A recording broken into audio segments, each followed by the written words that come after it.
ছাত্রলীগের মিছিলে কি সত্যিই বিপুল নারীদের অংশগ্রহণ ছিল, নাকি সত্যিই মাইকিং করা হলো শেখ হাসিনার দেশে ফেরার খবর? ইকবাল হাসান মাহমুদ টুকু কি সত্যিই বলেছেন ছোটবেলায় বিদ্যুৎ ছাড়া বাঁচার কথা, নাকি রুমিন ফারহানা বিএনপি নেতাদের হুঁশিয়ারি দিলেন? গত কয়েকদিনে সামাজিক যোগাযোগ মাধ্যমে ছড়িয়ে পড়া এইসব ছবি আর ভিডিওগুলো আপনার সামনে নিশ্চয়ই এসেছে, কিন্তু আপনি কি এসবের সত্যতা যাচাই করে দেখেছেন? চলুন এসবের সত্যতা আজ যাচাই করে দেখি ফ্যাক্ট চেকে।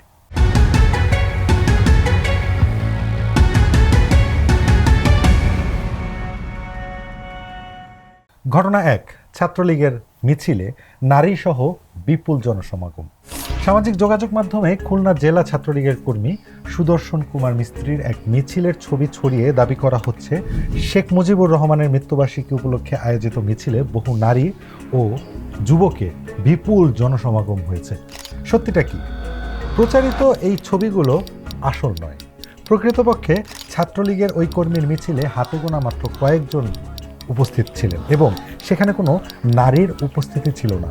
মূল মিছিলের ছবি ও ভিডিও এআই দিয়ে সম্পাদনা করে বিপুল জনসমাগম ও নারীদের উপস্থিতি কৃত্রিমভাবে যোগ করা হয়েছে।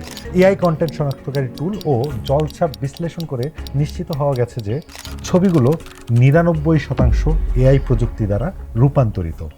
ঘটনা 2, মাইকিং করে শেখ হাসিনার দেশে ফেরার দাবি।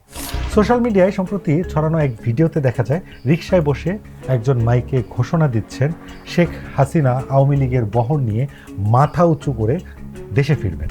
দাবি করা হচ্ছে দেশের কোনো এক এলাকায় সত্যিই এমন মাইকিং করা হয়েছে। সত্যিটা কি? ভিডিওটি প্রকৃত মাইকিংয়ের নয়, বরং প্রচারিত অডিওটি পরে যুক্ত করে এডিট করা হয়েছে।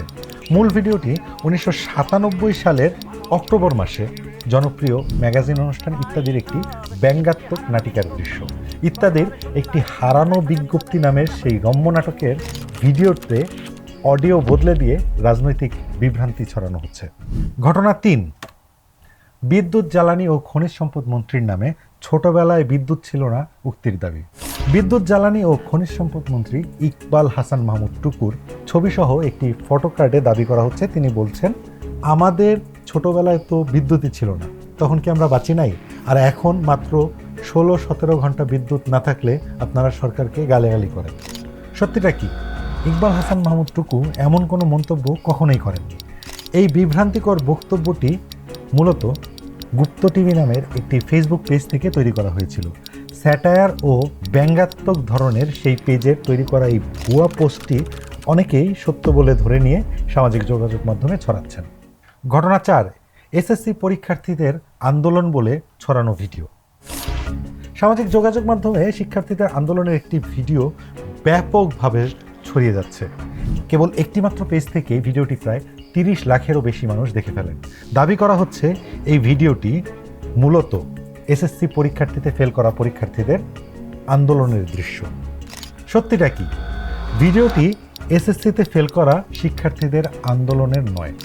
প্রথম আলোর অনুসন্ধানে নিশ্চিত হওয়া গেছে যে প্রচারিত ভিডিওটি মূলত এইচএসসি পরীক্ষা স্থগিতের দাবিতে আন্দোলনরত পরীক্ষার্থীদের পুরনো ভিডিও।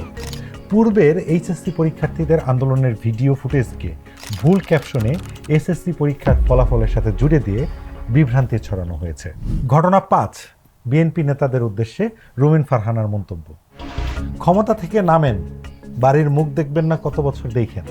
ব্যারিস্টার রুমিন ফারহানার এমন এক ভিডিও ক্লিপ ফেসবুকে পোস্ট করে দাবি করা হচ্ছে তিনি বিএনপির নেতাদের উদ্দেশ্যে এই কথাটা বলেছেন। সত্যটা কি? রুমিন ফারহানা এই কথাগুলো বিএনপি নেতাদের উদ্দেশ্যে বলেননি। প্রকৃতপক্ষে 2024 সালের 19 ফেব্রুয়ারি জিটিভির একটি রাজনৈতিক টকশোতে আলোচনা চলাকালে আওয়ামী লীগের নেতা এবিএম রিয়াজুল কবির কাউসারের উদ্দেশ্যে তিনি এই কড়া মন্তব্যটি করেছিলেন। পুরনো টকশোর সেই ক্লিপ থেকে আওয়ামী লীগ নেতার অংশটি কেটে বাদ দিয়ে উল্টো বিএনপি নেতাদের উপর দায় চাপিয়ে বিভ্রান্তি ছড়ানো হচ্ছে।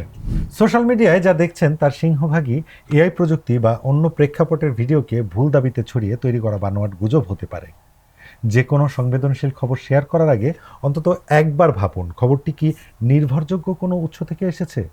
ফ্যাক্ট চেক দেখুন প্রথম আলোর ফেসবুক পেজ, ইউটিউব চ্যানেল ও প্রথমআলো.com-এ। সত্য জানুন, সচেতন থাকুন।